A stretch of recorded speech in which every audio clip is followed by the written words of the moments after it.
So, hi, Goddess of Love here, no, again. So, let's see, no, sa inyo naman mga Virgo, tignan natin. Ano yung dapat mong pagfokusan, no, this coming week, mga Virgo natin. Ano yung major, overall major concern mo this coming week, no, and self-care advice for you, and of course, message advice from the universe, no, mga Virgo natin. No? So, let's start, no, tignan natin ano yung major concern mo, what should you be focusing this week, no, mga Virgo natin.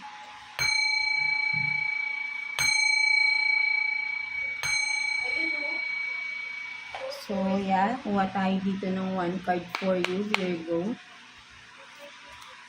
Ano yung dapat mong pagpupusan this week, no? Kuha tayo ng one card for Virgo, please. Tignan natin.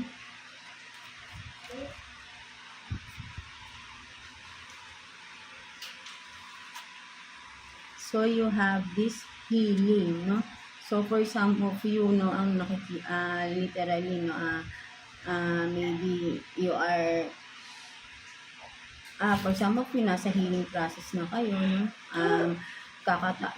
Nagkaroon ng breakup, no, for some of you, or heartache, no, with your person, for some of you, or maybe for some of you din, no, nagkakaroon ng reconciliation. That's why parang you are still in a process of healing, no, with the person, but then yun nga, no, siguro this week din ay parang nakikita ko kung tatanggapin mo ba siya again, no, with this, kung makikipag-reconcile ka ba, because you are in a healing process right now for some of you, no, mga Virgo natin, no.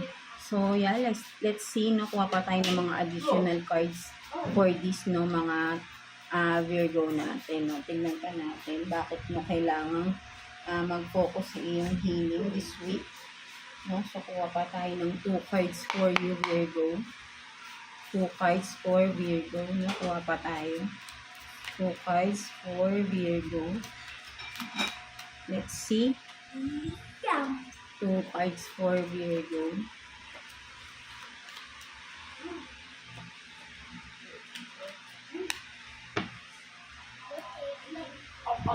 Tingnan natin yan.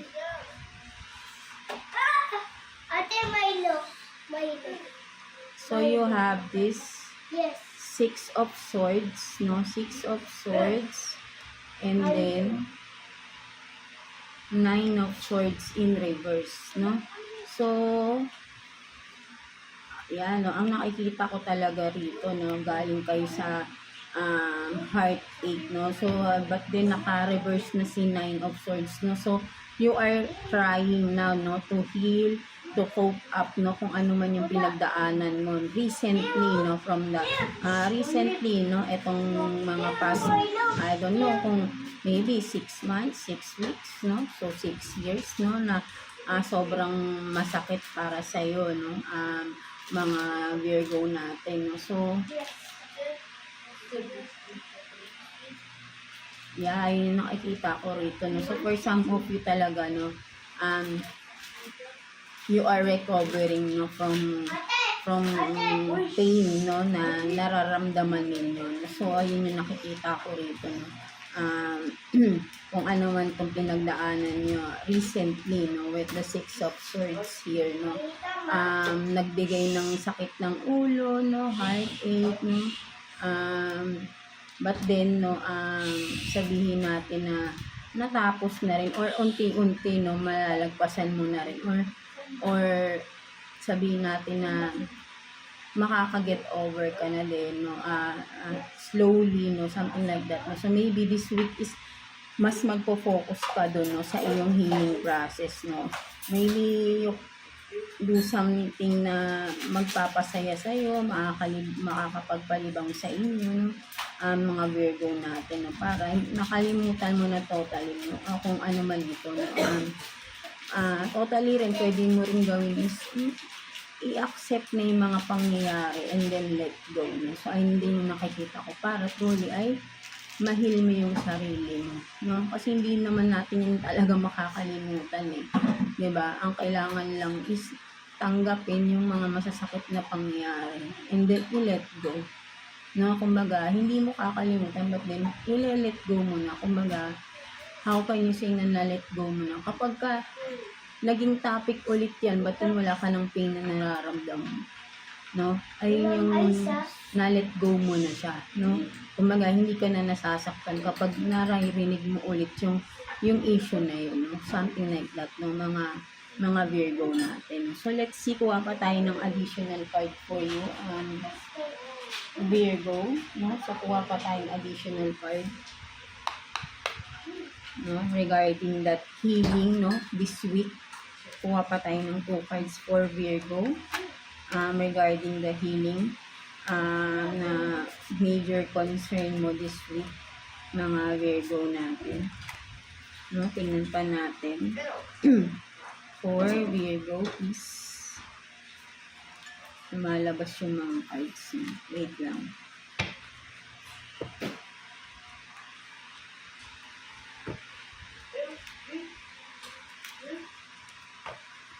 No, lumalabas si Ace of Wands. So, tingnan pa natin. Yun nga, no, pwede sabihin natin baka makakatulong sa'yo yung mga hobbies na magpapasaya sa'yo, magpapalibang with the Ace of Wands, no, kung ano yung mga passionate kang gawin. Parang kay Taurus din kanina. No? So, let's see.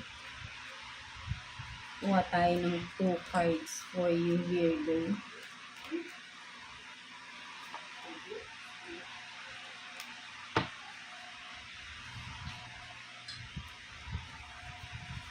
So, 'di ba, sabi ko na 'di ba, the sun, no? Kung ano yung mga magpapasaya sa iyo, no? So, tingnan pa natin.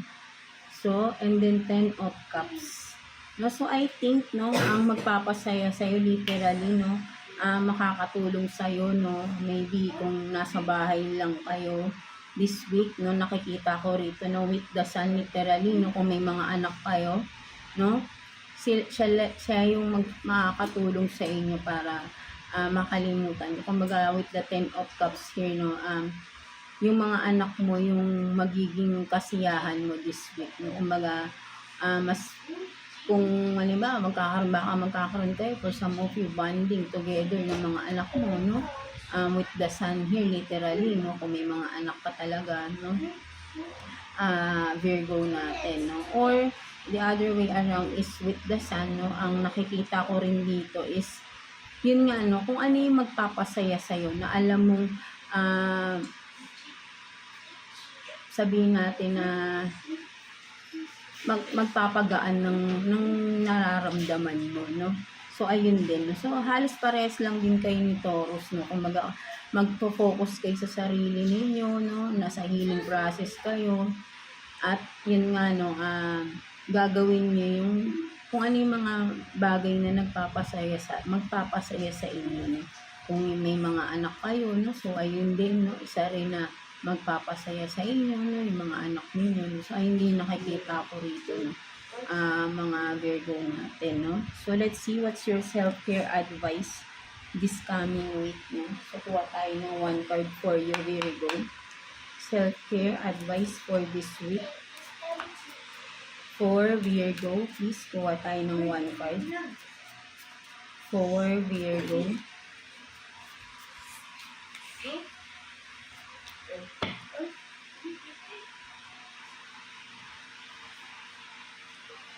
So, you have this sync with the moon, no? So, nasabi rito, no? Yeah, maybe for some of you, malakas ang intuition ninyo. So, mas nakakatulong sa inyo yan. Kung may mga kailangan kayong pagdesisyonan, no? Palakasin niyo yung intuition ninyo, yung kutob ninyo, gut feeling ninyo, din sa meditation, no? For some of you, no? So, ayun din yung nakikita ko rito, no? With the sync with the moon, no? So, para mas malalaman mo rin, no? For some of you, kung may mga inaalam ka bang mga parang mga hidden secrets, no? Parang may nakikita rin ako dito na parang may inaalam kang kung may mga tinatago pa sa iyo, no? Kung sino man na Yeah, 'di ba? Kumbaga, mas makakatulong nga sa'yo kung mas papalakasin mo kasi nakikita ko rito no with this parang may third eye no, ang nakikita ko is mas lumalakas yung intuition ninyo no, regarding the situation na pinagdaanan niyo no, parang mas lumalakas yung kutob ninyo. So gamitin niyo yan, makakatulong yun sa inyo no, by doing some meditation, um, more study no about that no, parang ganun. So ayun nakikita ko rito no. So your self-care advice this week is yan no, palakasin nyo yung intuition ninyo no, mga Virgo natin. So let's see what's the what's the advice no for you ni universe. Nasukuha tayo ng one card here for you Virgo. Message advice for you ni universe. Let's see. Message advice sa'yo ni universe. Tignan natin.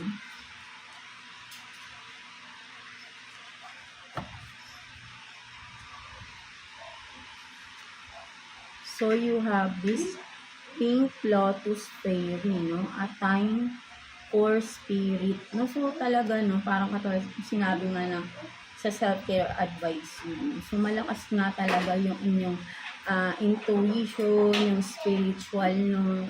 For some of you, no, mga Virgo, no? So ay sinasabi sa iyo rito na maybe significant sa inyo yung color pink, no? Mahilig kayo, baka mahilig kayo sa color pink or madalas kayo makakita ng pink, no? So and then yeah, it's a time for spirit. Tama ba? Yeah, it's a time for spirit. No, sinasabi sa iyo rito ni universe ng mga Virgo, if you are this na you feel that lumalakas ang intuition ninyo, no? Connect with your guides, no? Sinasabi sa iyo dito ni universe, no? Have a deeper connection with your guides, no? Through meditation, no? Sa nakikita ko dito, no? Gawin nyo daw yan, no? So maybe talagang may ayan yung way, no? Para mas yun nga, no, ma-improve ninyo kung ano itong, sabi nating ability mo to, no, skills mo yan, or gifts, no, ni universe for you, no, for some of you Virgo na nakaka-relate, no. So, yeah, ayun yung nakikita ko rito for you, mga Virgo natin. So, I hope na naka-resonate kayo sa reading ninyo today. So, God bless you all and thank you for watching Virgo.